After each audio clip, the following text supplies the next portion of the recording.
La quête de flexibilité sur le marché du travail est moins assumée aujourd'hui que dans les années 90 ou 2000. Le mot s'est fait plus discret, trop associé à l'idée de précarité dans l'esprit des gens.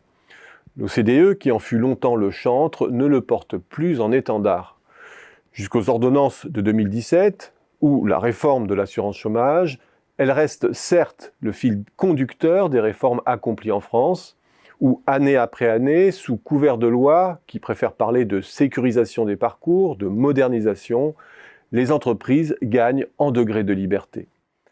En dépit de tout cela, la France et de nombreux pays d'Europe continentale continuent à détonner par rapport aux pays anglo-saxons, sous l'angle du droit formel du moins, et demeurent caractérisés par une forte protection de l'emploi, telle que la mesure l'OCDE à travers ses indicateurs synthétiques. La crise jette un jour nouveau sur cette fameuse rigidité chronique. Alors que la France et les entreprises de l'UE ont connu une chute abyssale de leur chiffre d'affaires, leurs pertes de résultats et surtout de trésorerie sont très loin d'être à l'échelle du choc. Ce résultat est pour le moins paradoxal. Le choc de rentabilité du capital n'a pas eu lieu.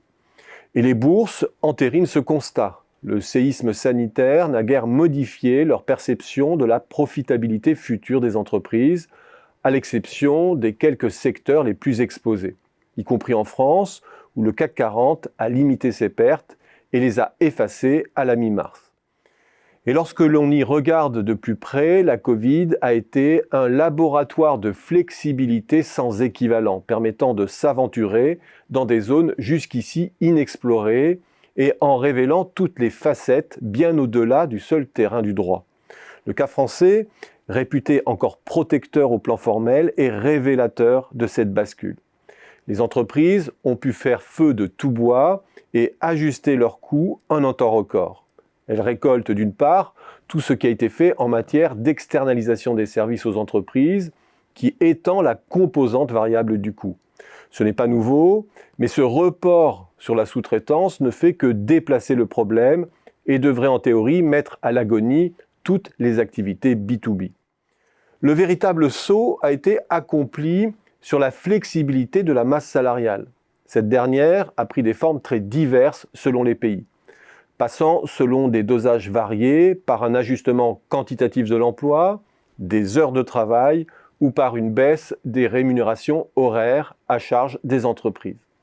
En France, cet ajustement a joué sur tous les canaux. Une baisse des heures supplémentaires, des contrats courts, la mobilisation des RTT et des congés maladie durant les périodes de confinement et bien entendu le chômage partiel qui a absorbé l'essentiel de l'ajustement. Tout cela aboutissant à une baisse de 6,1% du coût du travail chargé des entreprises non financières en 2020. Un ordre de grandeur quasiment inconcevable dans une économie réputée rigide et protectrice dans un délai aussi court. Et cela a été rendu possible grâce à une série d'ordonnances depuis mars 2020 qui ont ouvert un espace de dérogation au Code du travail, offrant au niveau de chaque entreprise un degré de liberté inégalé en matière de gestion des temps et d'organisation du travail. Et quel que soit le cocktail permettant aux entreprises de moduler le coût du travail à travers le monde développé, l'État a joué un rôle clé d'indemnisation des pertes, prenant à sa charge les heures de travail perdues, que ce soit à travers le chômage partiel, en France comme en Allemagne par exemple, ou que ce soit par des chèques directement adressés aux ménages les plus atteints par la crise, comme aux États-Unis. De fait, en endossant le risque lié à la perte d'activité, cette action conjuguée des États a fait basculer le système dans une hyper-flexi-sécurité à échelle planétaire. Mais les conquêtes de la flexibilité ne s'arrêtent pas là. Le numérique a révélé aussi toutes ses potentialités sur ce terrain. Le changement d'échelle du télétravail, notamment, va demain bouleverser la donne en termes de mobilisation géographique du travail dans le domaine des services et notamment concernant les professions intellectuelles. Il élargit aussi le champ des dépenses variables à des champs jusqu'ici réputés rigides, l'immobilier de bureau notamment, ou bien la part incompressible des voyages d'affaires. Ces conquêtes de la flexibilité s'étendent enfin à la sphère financière, où le portage du risque par les États à travers le système de garantie a permis partout d'ouvrir comme jamais le robinet des crédits de trésorerie pour passer le creux de la crise. Bref, cette crise nous a fait basculer dans une hyper-flexibilité et une hyper-sécurisation des risques liés au cycle des affaires par les États.